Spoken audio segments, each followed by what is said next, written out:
Hola, buenos días. En este video vamos a empezar a desarrollar los conceptos relacionados a las pérdidas por fricción, a las pérdidas HL. Pues para ello será necesario explicar algunos conceptos, el número de Reynolds, que es un flujo laminar, que es un flujo turbulento, algunas ecuaciones. Entonces, pues todo esto es necesario como antecedente para poder llegar al cálculo de las pérdidas por fricción HL, que hasta antes de eso pues eran directamente un dato de los problemas. También pues va a ser necesario algún material, las hojas de cálculo en Excel que vamos a estar usando para cálculo del factor de fricción, de las pérdidas HL. Pues también te facilita el trabajo si tienes una calculadora científica. Pues las figuras aquí indicadas, la figura 6.3 para selección de tubería, estas tablas, la 8.2, la 10.4, todo esto que está indicado aquí, todas estas figuras se van a ir usando en algún momento, no todas a la vez, pero se van a ir incorporando, y así como también los apéndices del libro de Mott, los que están indicados aquí, que básicamente son todos, excepto el apéndice E, de propiedades del aire, pues ese no se va a necesitar en este tema. Bien. Cuando abordamos la ecuación general de la energía, bueno, pues aprendimos que esta es la forma en la que se expresa la ecuación general de energía. Es una ecuación entre dos puntos que se escribe en el sentido del flujo y que pues toma en cuenta la energía inicial en un punto del fluido, representada por la suma de estos tres elementos: la energía de presión, la energía de altura, la energía de velocidad y la energía final en otro punto.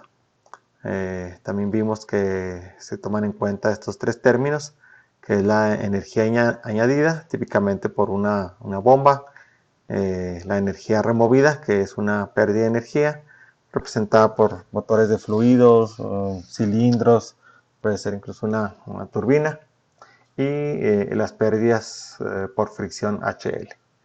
Y también pues comentamos que la diferencia entre dos términos negativos es que las pérdidas HR se refieren a dispositivos que remueven energía pero entregan trabajo útil, mientras que las pérdidas por fricción pues son directamente pérdidas que no se convierten en trabajo. A partir de ahora vamos a empezar a analizar de dónde se obtienen estas pérdidas HL. Y las pérdidas HL pues tienen dos componentes. Al primero le llamamos HL primarias y están generadas o se deben a la fricción. Esta fricción se da dentro del fluido, entre las capas de fluido, y también entre el fluido y la tubería. Entonces estos dos elementos integran a las pérdidas HL primarias, y estas se producen y se calculan en los tramos rectos de tubería. Entonces mientras tengamos un tramo recto, vamos a tener HL primarias. Pero esos tramos rectos pues se ven conectados entre sí por diferentes accesorios. Podemos tener codos, podemos tener válvulas para regular flujo, dispositivos que no siempre son tan comunes como las expansiones, las reducciones. Podemos tener vueltas de tubería, conexiones en T, medidores de caudal. Entonces, todos estos dispositivos que están montados en la tubería, estos son pérdidas secundarias. Entonces, estos se clasifican en estas dos categorías porque tienen dos formas de cálculo. En cuanto a las pérdidas primarias, para poder determinar el valor de las pérdidas primarias, que viene siendo esta fórmula aquí al final, primero tenemos que establecer algunas condiciones. Lo primero es establecer el tipo de flujo, lo cual se hace mediante el cálculo de un número dimensional que le llamamos el número de Reynolds. Entonces, este número de Reynolds tiene dos formas de cálculo. Son equivalentes. En el primero se toma en cuenta la velocidad multiplicada por el diámetro interior de la tubería y por la densidad del fluido. Y esto se divide entre la viscosidad absoluta. Otra forma de cálculo que es equivalente es multiplicar la velocidad por el diámetro interno y dividirlo entre la viscosidad cinemática. Las dos formas son equivalentes. Al final, si usamos unidades congruentes, nos va a quedar un número adimensional y se puede usar cualesquiera de las dos. Básicamente va a depender de los datos que tengamos disponibles. En algunos casos, pues sí disponemos de la viscosidad cinemática, que es esta de aquí. Es una especie de estilizada. Entonces, si disponemos del dato de viscosidad cinemática, pues podemos aplicar directamente esta fórmula, ligeramente más difícil. En otras ocasiones no tenemos a la mano la viscosidad cinemática y tenemos que usar esta viscosidad que es la viscosidad absoluta. Entonces, dependiendo de los datos que tengamos a la mano, pues podemos usar una o la otra, son equivalentes. Una vez que hagamos este cálculo, vamos a obtener un valor que comentamos que es adimensional. Todas aquí las unidades todas se cancelan y nos pueden quedar valores en un rango muy grande. Tal vez los valores más pequeños pueden andar alrededor del número 200, un número Reynolds igual a 200, y podemos tener valores tan altos como 100 millones, 50 millones, valores de ese tipo. Entonces el rango que alcanza el número Reynolds pues es muy variable. Si el número resultante, el número Reynolds, nos quedó abajo de 2000, a esta condición le vamos a llamar flujo laminar. Si el número de Reynolds nos queda arriba de 4000, vamos a tener una condición que le llamamos flujo turbulento. Entonces, dependiendo de la condición que tengamos, si es flujo laminar, vamos a calcular este número que le vamos a llamar factor de fricción de pérdidas primarias. Y noten que no tiene subíndice. Luego vamos a ver que hay un factor de fricción de pérdidas secundarias, este de acá, y este sí lleva el subíndice T. Entonces, cuando el factor de fricción es de pérdidas primarias, lo escribimos sin subíndice, y en el caso del flujo laminar, cuando el número Reynolds es menor a 2000, se obtiene dividiendo 64 entre el número de Reynolds. Si el número de Reynolds excedió 4000, entonces el flujo es turbulento y el factor de fricción se usa usando esta fórmula. Hay otros métodos de cálculo, hay un diagrama muy usado, muy clásico, el diagrama de Moody, que vamos a explicar. Sin embargo, pues en la actualidad suele ser más práctico, dado que ya tenemos no solo calculadoras, sino calculadoras programables, es más práctico usar la fórmula. Vamos a ver ambos métodos de cálculo, el método manual usando el diagrama y el de la fórmula, y pues vamos a terminar por usar la fórmula por su simplicidad con el uso de la calculadora. Entonces, en esta fórmula se toman en cuenta algunos factores. Uno de ellos es el número de Reynolds, que lo tenemos aquí en este término. Y también tenemos un factor que le llamamos rugosidad relativa. Esa rugosidad relativa es una división entre dos factores. Igualmente luego los vamos a explicar, pero lo comentamos aquí rápidamente. Es la división entre el diámetro interior, la letra D, y entre una característica de la tubería que le llamamos rugosidad. Este valor de rugosidad pues depende de cada material y depende a su vez también de la forma en que se fabrique la tubería. Entonces, para cada material existe una constante.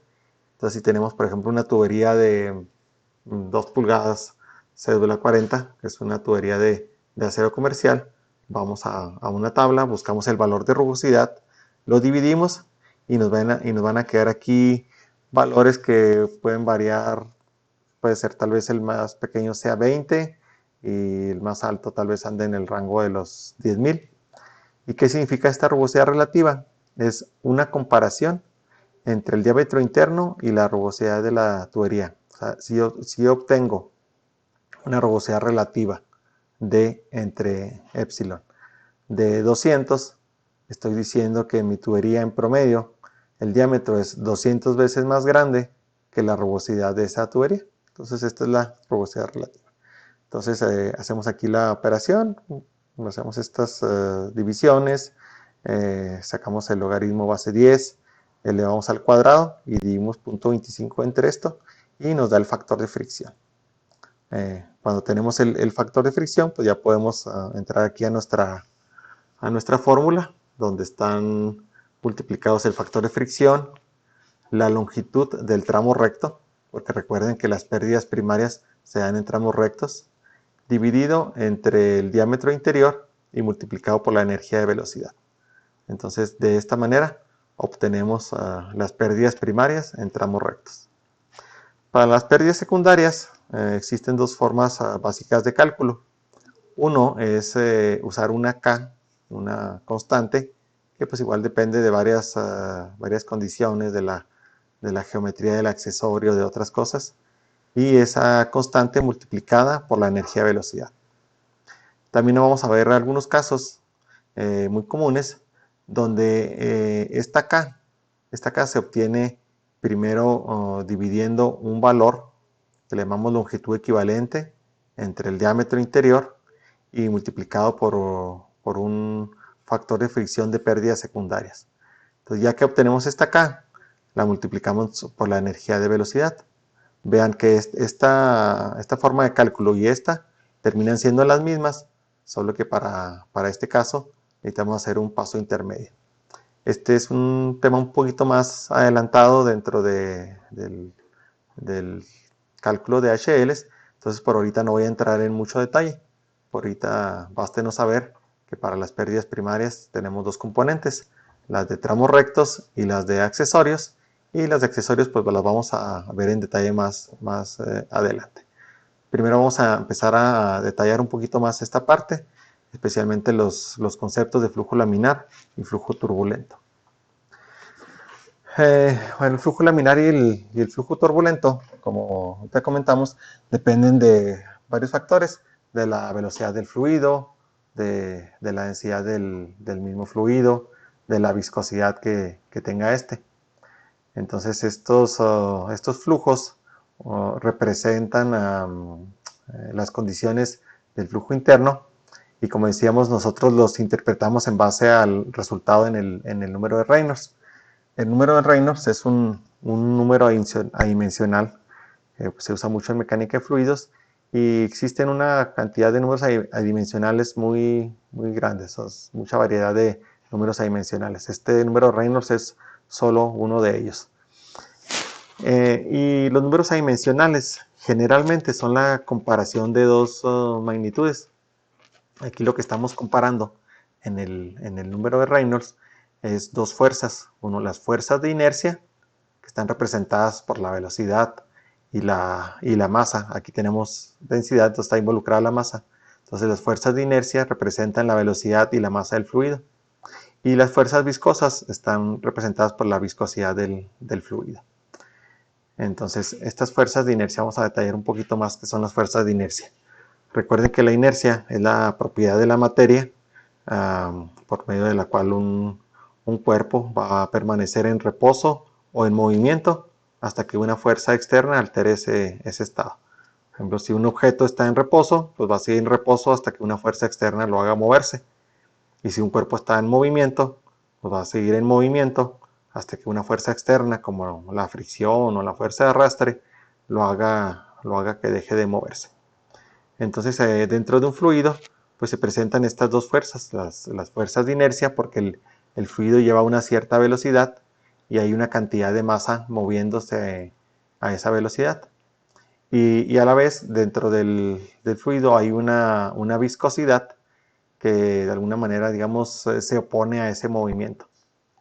Entonces, cuando el fluido se mueve a alta velocidad y tenemos también una cantidad de masa considerable, entonces este va a tener una inercia. Si esta inercia domina, el número de Reynolds va a tender a ser un número grande. Entonces quiere decir que están dominando la fuerza de inercia y eso lo podemos interpretar como un fluido que se está moviendo a una velocidad, digamos, alta. Sin embargo, también hay condiciones en las que dominan no son las fuerzas de inercia, dominan las fuerzas viscosas. Esto es muy común, por ejemplo, en fluidos de productos de origen natural, como el aceite de oliva, la salsa catsup, algunos otros aceites vegetales. cuando estos fluidos que tienden a ser muy viscosos se mueven por su misma viscosidad, generalmente se bombean a velocidades bajas. Entonces aquí tenemos un caso donde no dominan las fuerzas de inercia, sino las fuerzas viscosas. Entonces, si nuestra parte de abajo, que es el denominador, si este denominador es grande, entonces el número de Reynolds tiende a ser pequeño. La forma en que nosotros lo podemos ver, digamos, en la vida cotidiana, es cuando observamos, digamos, un riachuelo, un arroyito que va moviéndose a una velocidad baja. Entonces, no sé si les ha tocado ir tal vez a la sierra y ven un arroyito que va corriendo ahí muy, muy tranquilamente. Y ese sería un ejemplo de un flujo laminar, sería este de aquí. Si pusiéramos ahí un barquito como cuando éramos niños, tal vez el barquito, si no hay piedras, si está todo muy, muy ordenadito, pues pudiera seguir una ruta relativamente derechita, recta, ¿verdad? Ese sería un flujo laminar. Sin embargo, si ese mismo arroyito más adelante entra a un cañón, a una reducción del área entre las rocas, para que pueda circular ese mismo caudal, pues la velocidad tendría que aumentar. Entonces ahí donde vemos un aumento de las fuerzas de inercia y tendríamos algo similar al flujo turbulento. Y nuevamente, pues si pusiéramos ahí algún barquito de papel, pues ya no seguiría su ruta así tan tranquilamente, sino se tendería a ver agitado por el flujo. Entonces, esto que nosotros vemos de una manera un tanto intuitiva, pues fue establecido ya hace tiempo por una persona, pues de apellido Reynolds, ¿verdad? Que hizo un experimento. Esta persona pues estaba investigando las condiciones de flujo en conductos cerrados y pues tenía la idea de que en estas condiciones de flujo entraban en juego varios factores, entre ellos la velocidad, la densidad del fluido, la rugosidad de la tubería. Entonces hizo una serie de experimentos. Finalmente llegó un experimento como este, donde tenemos una tubería, un conducto cerrado, y por él circula un fluido. Entonces, si la velocidad a la que circula el fluido es moderada, y sobre todo también si se combina con una viscosidad del fluido alta, ¿ya? Entonces es lo que hacía es hacerle una inyección de tinta, y cuando la velocidad era baja, dicho de otra manera, cuando las fuerzas viscosas dominaban, entonces la inyección de tinta, el chorrito se iba prácticamente derecho. Sin embargo, conforme se aumentaba el flujo en este conducto, pues se veía que el flujo de inyección, el flujo de la tinta, pues tendía a agitarse y a perder su forma, hasta que llegaba a una condición que le llamamos pues justamente flujo turbulento. Pues aquí en las imágenes pudiera no observarse tanto, entonces pues lo podemos visualizar aquí en estos dibujos, ¿verdad? Donde se representa un flujo laminar prácticamente recto, un flujo de transición donde empieza a haber ya turbulencia y un flujo turbulento. Entonces, pues para nosotros, esto que estamos viendo aquí, pues se cuantifica justamente por el número de Reynolds, de acuerdo a la forma que vimos aquí, ¿verdad? Usando ya sea la velocidad, el diámetro interior y la densidad, todo ello multiplicado y dividido entre la viscosidad absoluta, o velocidad por diámetro interior entre viscosidad cinemática. Nuevamente, pues aquí viene una representación del flujo laminar y el flujo turbulento, simplemente ampliada para que sea más fácil ver los detalles de una y de otra. Ahora, aquí hay una condición intermedia en la que no he dado mayor detalle. Me voy a regresar. En el flujo laminar, dijimos que este se establece cuando calculamos el número de Reynolds y nos da un valor menor a 2000. Y el flujo turbulento cuando el número de Reynolds excede 4000. Sin embargo, se puede presentar una condición intermedia donde el número de Reynolds esté entre 2000 y 4000. Entonces, si este es el caso, vamos a tener una zona de transición, una zona así de transición. ¿Y qué va a suceder? Pues va a suceder que los vamos a decir, los modelos matemáticos, o dicho de una manera más sencilla, las fórmulas que tenemos para calcular el factor de fricción en esta condición de transición no son válidas. Esas fórmulas no son inestables. Entonces, si hacemos algún cálculo, ya sea que usemos nuestra fórmula para flujo laminar o nuestra fórmula para flujo turbulento, ese cálculo no va a ser válido porque esta condición puede oscilar muy rápidamente de laminar a turbulento. Por ejemplo, en un sistema, en cuanto abren una válvula, este flujo de transición se puede volver laminar. Y si hicimos cálculos con la fórmula de turbulento, pues no es válido, y viceversa. Entonces, cuando se presenta esta condición de transición con el número de Reynolds entre 2000 y 4000, ahí lo que se tiene que hacer es algún cambio en el sistema. Y con un cambio me refiero a alterar alguna de las variables.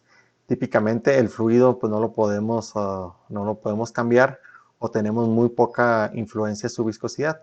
Entonces lo más fácil es cambiar el diámetro de la tubería para con este cambio pues alterar la velocidad y de esa manera hacer que el flujo o se vuelva permanentemente laminar o permanentemente turbulento. Esa situación pues se da más durante el diseño de un sistema. Ya cuando está diseñado pues difícilmente se presenta esta condición de transición. Bien. Finalmente es importante aclarar que para que nuestro número de Reynolds nos dé adimensional, pues debemos mantener la famosa congruencia dimensional, perros con perros, como solemos decir en clase.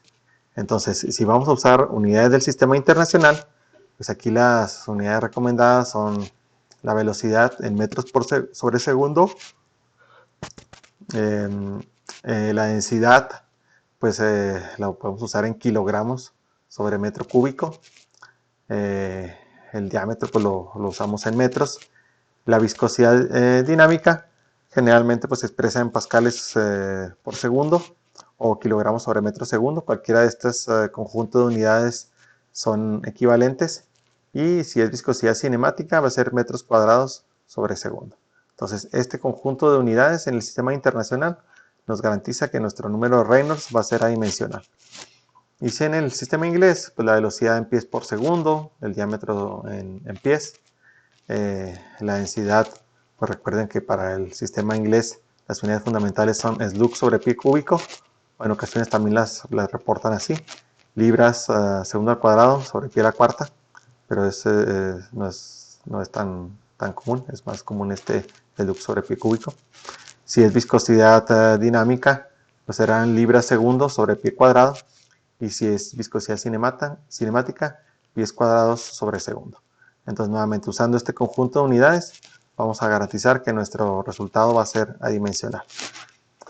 Voy a hacer una breve, digamos, visita a nuestros apéndices. Vamos a ver, por ejemplo, el de propiedades del agua, el apéndice A. Y vamos a ver que en este caso, pues nuestras unidades ya están en unidades fundamentales, tanto la viscosidad dinámica que nos presenta aquí como la viscosidad cinemática, pues están en unidades fundamentales, de la misma manera la densidad. Entonces, cuando usamos datos de las tablas, generalmente no hay mayor problema. En otros de los apéndices que tenemos, como el apéndice B, donde vienen propiedades de líquidos comunes, va a pasar la misma situación. Podemos tener viscosidad dinámica o cinemática. En cualquiera de los casos, pues será en unidades fundamentales. Entonces, datos obtenidos de aquí, sí hay que revisar las unidades, pero con el tiempo nos vamos a familiarizar que ya están en unidades fundamentales de cada sistema, y pues no es necesario hacer conversiones. Aprovechando que estamos aquí en la tabla B.1, que es propiedades de líquidos comunes, en este caso para el sistema internacional. En el B.2 pues viene lo mismo, pero para el sistema inglés. Mira, aquí podemos ver algunos fluidos, como comentábamos: el aceite de oliva, miel, salsa capsule, crema de cacahuate, mantequilla de maní, sangre incluso.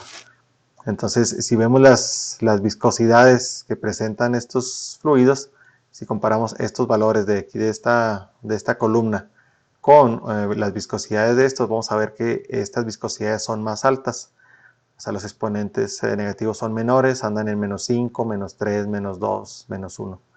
Sin embargo, en estos otros fluidos encontramos valores que andan por ahí en el rango de -7, -6, incluso en el apéndice anterior. Me voy a regresar al de propiedades del agua en el sistema internacional. Vean que andamos generalmente en el rango de -6 a -7. Entonces, con esto quiero decir que hay algunos fluidos, como estos de aquí, que son fluidos muy viscosos, y en estos fluidos sí se puede presentar con frecuencia números de Reynolds menores a 2000, porque aquí tienden a dominar las fuerzas viscosas. O sea, son tan viscosos estos fluidos que su viscosidad interna es alta y no es tan fácil hacerlos que se muevan en una tubería. Y bien, básicamente con esta parte terminamos este video introductorio. Muchas gracias por su atención. Hasta luego.